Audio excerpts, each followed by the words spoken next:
10 तारीख आणि 17 एप्रिलला आणि पुढच्या महिन्यात पुन्हा 2 अशा 6 शिबिराचं आयोजन संपूर्ण महाराष्ट्राच्या संपूर्ण महसुली मंडळामध्ये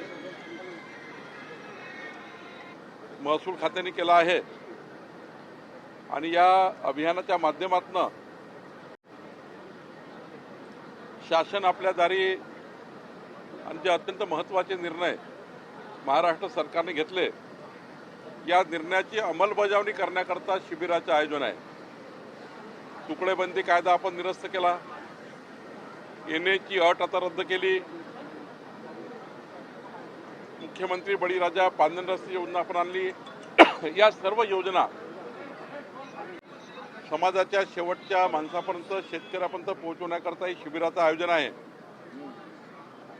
मी प्रवीण गेडाम या ठिकाणी हे मॉनिटर करतात, आमचे विभागीय आयुक्त, आमचे जिल्हाधिकारी आयुष आहेत आणि हे टीम जी आहे या टीमच्या माध्यमातून आमचा प्रयत्न आहे की पुढच्या 3 महिन्यामध्ये संपूर्ण महाराष्ट्राचा जो लाभार्थी आहे योजनांचा त्या प्रत्येक लाभार्थ्यांना छत्रपती शिवाजी महाराज राजस्व अभियानातनं आम्ही प्रत्येक घरी पोहोचण्याचा विचार महसूल खातं करताय आणि अशी योजना आम्ही तयार केली आहे। त्यामुळं महाराष्ट्राच्या जनतेला फार मोठा फायदा या शिबिराच्या माध्यमातून होतो आहे। राज्याचे मुख्यमंत्री देवेंद्र फडणवीस यांनी ही संकल्पना मांडलेली आहे। त्या संकल्पनेला पुढे नेण्याचं काम आम्ही करतो आहे। आज या ठिकाणी आळगावमध्ये या शिबिराचं आयोजन झालं आणि या शिबिराच्या माध्यमातून या ठिकाणी मोठा एक शेतकऱ्यांना, शेतमजुरांना, जनतेला एक 15 योजनाचा लाभ या शिबिरामध्ये मिळणार आहे। आज एक दुर्दैवी अपघात झाला आहे, आपल्याला माहिती मिळाली असेल। इंदोरी या ठिकाणी 9 जणांचा मृत्यू झाला। 6 मुलं आहेत त्या ठिकाणी आणि 3 वयस्क म्हणजे 3 अजून पुरुष आहेत, महिला आहेत। मला असं वाटतं फारच दुःखदायक हा अपघात आहे। आमचे गिरीश भाऊ त्या ठिकाणी जाऊन आले आहेत। त्या ठिकाणी मृतांना आपण आता तर जीव परत आणता येत नाही, पण हा अपघात ज्या विहिरीमध्ये झाला आहे ती विहीर कायमस्वरूपी बंद करणे, असा अपघात होणार नाही याची काळजी घेणे आणि त्यांच्या परिवाराला सरकारकडनं मदत देणे आणि जे जे काही समाज म्हणून शक्य आहे त्या साऱ्या गोष्टी करणे या ठिकाणी आम्ही हे सर्व करणार आहोत। पण अपघात मात्र फार दुर्दैवी आहे। त्या विहिरीचा आता कायमस्वरूपी बंद करण्याचा निर्णय प्रशासनाने घेतला आहे। साहेब, आपल्या विरोधात काही आरोप होत आहेत, सोशल मीडियावर देखील व्हिडिओ व्हायरल होत आहेत, आपण काय माझ्या शेतीला जर केवळ 80 शेती असेल तिला 80 हेक्टर दाखवणे, एकंदरीत माझा मुलगी परिवार जो आहे ती 28 एकरच्या वर माझ्याकडे जमीन नाही आहे, माझ्या ॲफिडेविटमध्ये आहे। पण काही लोक आता म्हणजे एक प्रकारचा जाणीवपूर्वक षडयंत्र करून माझ्याकडे 1100 एकर जमीन आहे आणि या पद्धतीनं त्या ठिकाणी एक जाणीवपूर्वक काही लोक प्रयत्न करत आहेत। पोलिसांनी गुन्हा दाखल केला आहे, पण कोर्टामध्ये मी जाणार आहे। 10 कोटी रुपयाचा दावा मी या सर्व टीमला करणार आहे। ज्यांनी ही पोस्ट तयार केली, ज्यांनी शेअर केली त्या सर्वांवरच त्या ठिकाणी मी कोर्टामध्ये खटला दाखल करणार आहे। आज नोटीस गेल्या आहेत, एक 7-8 दिवसात खटला दाखल करील आणि कोर्टामध्ये मला विश्वास आहे की कोर्ट यावर योग्य कारवाई करेल। पण याच्यात जाणीवपूर्वक कोणी असं करतंय असं आपल्याला वाटतंय का? खरं तर करण्याचं कारण काय, मी एवढंच म्हटलं होतं की ज्यांचे फार्म हाऊसेस आहे, फार्म हाऊसेस करता लोन घेतलेलं आहे, ज्यांनी मर्सडीज गाड्या घेतल्या आहे त्या शेतकऱ्यांनी कर्जमाफी मागू नये। नॉर्मल गाडी शेतकरी घेतो, ट्रॅक्टर घेतो, 4 व्हीलर गाडी घेतो, याला कोणी मनाई नाही आहे।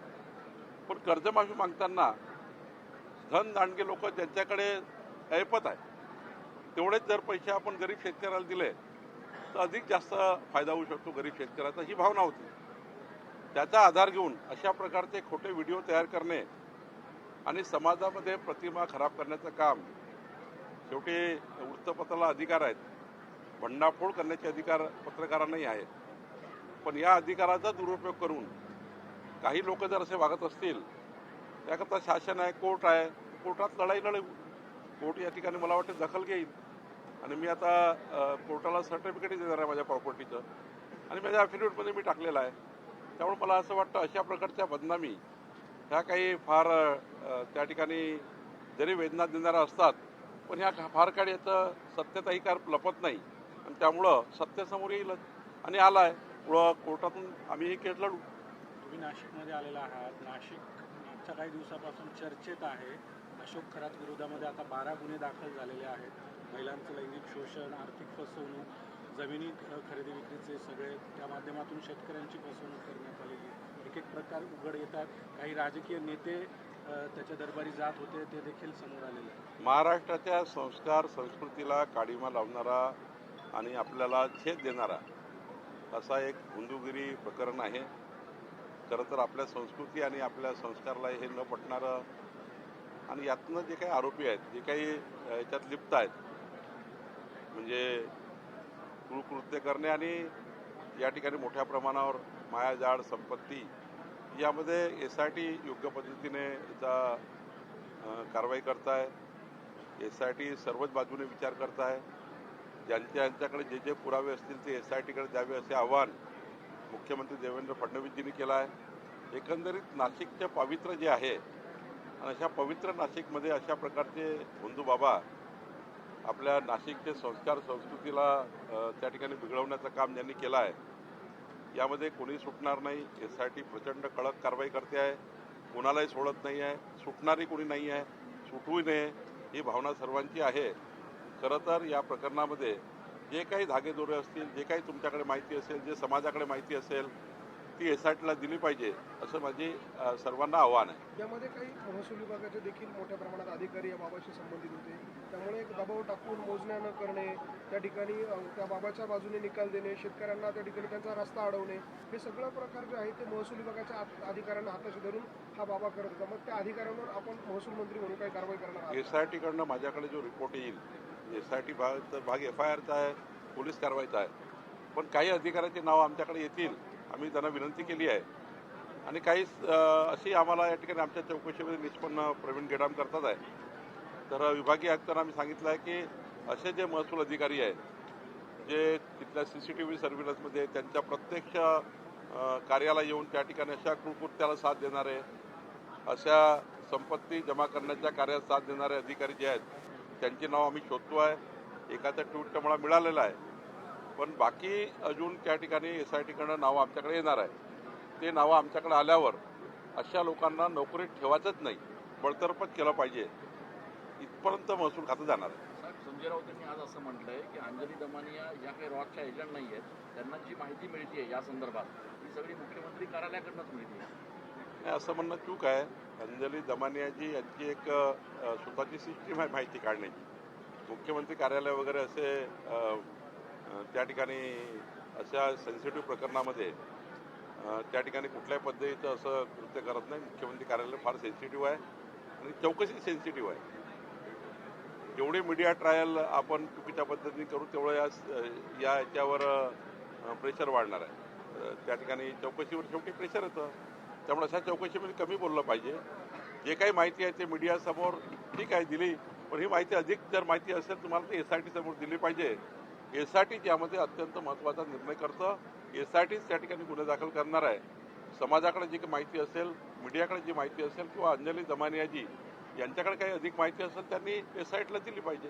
या सगळ्या प्रकरणामध्ये शिर्डीमधल्या काही शेतकऱ्यांची जमीन बळजबरी त्या ठिकाणी घेण्यात आलेली होती. सावकारीच्या माध्यमातून गुन्हा दाखल झालेला आहे, मात्र त्या सामान्य शेतकऱ्यांना त्यांनी जर माझ्याकडे हिअरिंग लावली, एखादा अर्ज केला माझ्याकडे, तर माझ्या कोर्टामध्ये मी केस दाखल करून घेईन आणि त्या संबंधित शेतकऱ्यांना न्याय मिळवून देण्याची जबाबदारी महसूल मंत्री म्हणून माझी राहील. साहेब, भाजपच्या काही नेत्यांचे देखील अशोक खरातला फोन कॉल होते असं अंजली दमानिया यांचं म्हणणं आहे. नाही, अंजलीताई दमानियाजीकडे काही पुरावे असतील, काही कॉल्स असतील, त्यांनी SITला दिले पाहिजे.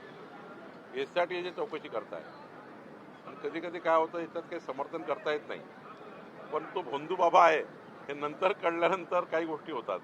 कधी कधी नॉर्मली एखादा कॉल लागला किंवा काही झालं तर मला असं वाटतं वारंवार संबंध येणे, दुष्कृत्यामध्ये डायरेक्ट सहभाग असणे कुकृत्यामध्ये सहभाग असणे, मालमत्तेमध्ये सहभाग असणे, या सर्व गोष्टीचा तपास SIT करताय. मला असं वाटतं की याच्यामध्ये आपण थोडा वेळ घेऊ आणि SITचा पूर्ण अंतिम झाल्यावर अधिक बोलणं योग्य राहील. साहेब, म्हाडाचं एक मोठं प्रकरण नाशिकमध्ये उघडकीस आलं. राज्यभर त्याची चर्चा आहे.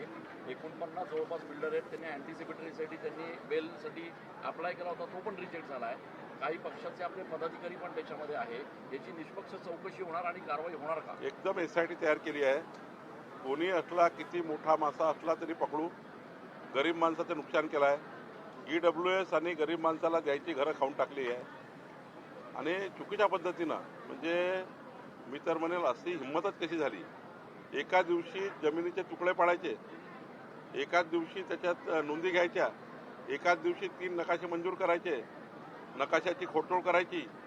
म्हणजे हा इतका गंभीर त्या ठिकाणी प्रकरण आहे. या प्रकरणात कोणी सुटणार नाही. गरज पडली तर हे प्रकरण आम्ही EDकडे देणार आहे.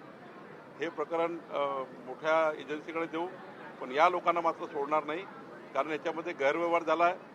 शेकडो कोटी रुपयाचा गैरव्यवहार आहे. या प्रकरणामध्ये कोणी सुटणार नाही. आमच्या पोलिसांनी, विभागीय आयुक्तांनी, यामध्ये कलेक्टरनी पुढाकार घेतला आहे. मी NMC नाशिक कमिशनरशी सांगितलेलं आहे की त्यांनी त्या ठिकाणी कारवाई केल्या पाहिजे. हे बिल्डर जे गरीब माणसाचा गळा त्या ठिकाणी दाबतात आहे, 20% घरं जे गरीब माणसाला द्यायचे होते देत नाही आहे आणि नाशिककरांच्या गरीब माणसावर त्यांनी अन्याय केलेला आहे. गरिबांचं रक्त पिणारे हे लोक, यांना कोणी सोडणार नाही. साहेब, पण भूमी अभिलेख कार्यालयाकडनं गुन्हा दाखल करण्यात आला. ज्यावेळेस विधिमंडळामध्ये चर्चा होणार होती, ती कुणकुण लागली, त्यानंतर केला. तिथून सही शिक्के वापरण्यात आलेले, बनावट शिक्के असं म्हणतात. ते काही अधिकाऱ्यांनीच ते शिक्के मारून दिलेले होते, परंतु पोर्टलवर नोंद नव्हती केली. सुरुवात भूमी अभिलेखच्याच अधिकाऱ्यांनी केली आहे. हो. काही त्याचे एजंट फिरून आले ते मार्केटमध्ये, आम्ही तुमचं काम करून देतो. यामध्ये मग म्हाडा इन्व्हॉल्व झाला, मग कॉर्पोरेशन इन्व्हॉल्व झाली आहे. तर पूर्ण रिंग आहे. या रिंगला SIT पूर्ण चौकशी करेल. गुन्हा दाखल झालाच आहे. अधिक काय करता येईल, जेवढा मॅक्झिमम कायद्यात तरतुदी आहे त्या सर्व तरतुदी या गुन्ह्यामध्ये वापरण्यात येतील. CBI किंवा EDकडे देणार तपास? नाही, EDकडे द्यायचा माझ्याकडे विभागीय चौकशीचा रिपोर्ट आला, म्हणजे SITचा. या रिपोर्टवर जे गंभीर आहे आणि याचा जो क्वांटम आहे भ्रष्टाचाराचा, त्या क्वांटमच्या आधारावर माझा विचार आहे की हे प्रकरण खऱ्या अर्थाने या ठिकाणी लाचलुचपत विभागाकडे देऊच आम्ही. पण यापेक्षाही त्या ठिकाणी त्या शेवटी मी आधीच सांगितलं की SITचा रिपोर्ट काय येतो आहे, SITच्या किती लोक याच्यामध्ये गुंतलेले आहेत ते तर आले आमच्याकडे, पण त्याच्यात प्रॉपर्टी किती आहे, किती कोटी रुपये याच्यामध्ये इन्व्हॉल्व झालेले आहेत, किती गरीब माणसाचं नुकसान झालं आहे. हा रिपोर्ट मी 15 दिवसात मागितलेला आहे. हा रिपोर्ट आल्या याच्यावर आम्ही पुढचा निर्णय करू. साहेब, कोणाच्या नेतृत्वाखाली नेमली, कधी नेमली? नाही, विभागीय आयुक्त या ठिकाणी चौकशी करतात आहे. SITचा निर्णय झाला आहे आणि याच्यामध्ये आम्ही पोलीस अधिकाऱ्यांना घेतला आहे. या SITमधून एक IPS अधिकारी आहेत, 2 IAS अधिकारी आहेत आणि यातनं आम्ही प्रचंड ताकदीने या गुन्ह्याचा शोध लावू आणि या लोकांना सोडणार नाही, या बिल्डरांना. साहेब, यामध्ये जे बिल्डरांची नावं घेतली जातात, याची मुख्य नावं आहेत. यापूर्वी त्यांनी अनेक घोटाळे नाशिकमध्ये केले. यापूर्वी त्यांच्यावरती अशा स्वरूपाच्या कारवाया झाल्या. मात्र वरच्या पातळीवर, तर मंत्रालयाच्या पातळीवर गेल्यानंतर त्या कारवाया पुढे सरकल्या नाही. अशा प्रकारचं नाशिककरांचं आता पहिलं उदाहरण दिसलं तुम्हाला. मी महसूल मंत्री म्हणून दाखल केलेला आहे. आम्हाला जसं दिसलं तातडीनं त्या ठिकाणी आम्ही गुन्हे दाखल केले, तातडीनं त्या ठिकाणी कारवाया केल्या आणि SIT लावून त्या ठिकाणी अंतिमपर्यंत आम्ही जाणार आहे. कोणाला सोडणार नाही. तुमच्या पक्षाचे काही नेते त्याच्यावर कोणी असलं तरी, त्याला काही पक्षाचा विषय नाही आहे. पक्षाचं कोणी असो किंवा दुसऱ्या पक्षाचं असो, असे भ्रष्टाचार करणारे, गरीब माणसाचा जीव घेणारे लोक यांना आम्ही सोडणार नाही. सुनेत्रा पवारांनी उद्धव ठाकरेंना फोन केला, बारामतीची निवडणूक बिनविरोध व्हावी. नाही, आमची विनंती आपल्या माध्यमातून आहे उद्धवजींना, हर्षवर्धन सपकाळला, नाना पटोले, विजय वडेट्टीवार, काँग्रेसच्या नेत्यांना. अजितदादांनी संपूर्ण आयुष्यामध्ये त्यांचं 80% आयुष्य त्यांनी काँग्रेसच्या नेत्यासोबत त्यांच्या सरकारमध्ये एकत्रित काम केलं आहे. या राज्यातला असा कुठलाही व्यक्ती नाही ज्यांनी अजितदादाशी सहवास नव्हता किंवा अजितदादाची घरचे संबंध नव्हते. अशा वेळी जर इतकी मोठी दुर्घटना झाली आणि माननीय सुनेत्रा पवारची जर सीट लढतायत तर सर्वांनी अनुपस्थित सीट दिली पाहिजे अशी भावना आहे. माझ्या भावनेचा विचार करतील, आपल्या माध्यमात त्यांना भावना पोहोचवतो आहे. आणि मी वडेट्टीवारशी बोललो होतो, नाना पटोलेशी बोललो होतो, पुन्हा वाटलं अजून बोलू. पण मला वाटतं ही निवडणूक बिनविरोध केली पाहिजे आणि ते राहुलला लढतात त्या ठिकाणी. ठीक आहे, त्यांची काय भावना मला माहिती नाही, पण अजितदादाच्या तरी मतदारसंघामध्ये त्यांनी काही भावनाचा आदर केला पाहिजे. हर्षवर्धन सपकाळ म्हणतो आमच्याकडे बरेच उमेदवार आहेत. नाही, राहू द्या ना. आता काँग्रेसने बरेच वर्ष झाले तिकडनं निवडणूक घडलेली नाही. असं आहे की त्यांना जर अजितदादाच्या आतापर्यंतच्या त्यांच्या आयुष्यातले काही प्रसंग आठवतील तर नाही लढणार. त्यांचा ज्या पद्धतीने काँग्रेसच्या प्रत्येक परिवाराशी संबंध आहे आणि प्रत्येक परिवाराशी काही ना काही अजितदादांनी त्यांच्या जीवनामध्ये महत्त्वाचं कार्य केलं आहे. असा कुठला नेता आहे काँग्रेसमध्ये, असा कुठला राष्ट्रवादीमध्ये नेता आहे किंवा परिवार आहे की ज्याचा अजितदादाच्या सहवास नाही आहे. मग अशा वेळेस अशा घटनेमध्ये दुर्घटनेमध्ये अजितदादा गेले अशा वेळी काही तर विचार केला पाहिजे. राहुरीच्या बाबत काय म्हणते आपण? राहुरीमध्ये त्यांना वाटेल ते करू द्या, पण बारामतीमध्ये पण आम्हाला असं वाटतं राहुरीमध्ये चांगलंच आहे त्यांनी सोडलं तर, पण नाही सोडलं तर बारामतीमध्ये किमान विचार केला पाहिजे. अशोक खरात याला एकनाथ शिंदे यांनी आता SIT म्हणजे SITच्या समोर शिंदे गटाकडून मागणी करण्यात आली आहे की अंजली दमन यांना अटक करण्यात यावी आणि यांना कॉल डिटेल्स कोणी दिले याची चौकशी करण्यात यावी. त्यांना काय वाटतं त्यांनी बोलावं, त्यांना काय वाटतं त्यांनी बोलावं. पण मी वारंवार सांगेल SIT गंभीर आहे, सेन्सिटिव्ह इन्क्वायरी आहे. या इन्क्वायरीमध्ये असा कुठलाही प्रकार कोणी करू नये ज्यामध्ये इन्क्वायरीमध्ये काही बाधा येतील असं मला वाटतं.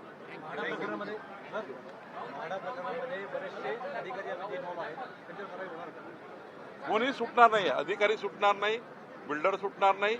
गरीब माणसाचे घरं त्यांना मिळतील. नाही जर घर देता आले तर तेवढे जो मालमत्ता आहे 20% प्रॉपर्टीची मालमत्ता जी आहे ती त्यांच्याकडे रिकवर करून हे EWSच्या लोकांना घरं कशी मिळतील, कारण त्यांचा हक्क आहे, त्यांचा हक्क मारला गेलेला आहे.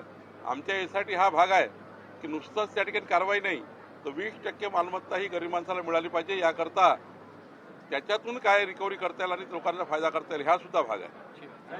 बरेचसे वाळू माफिया पकड राहुल पकड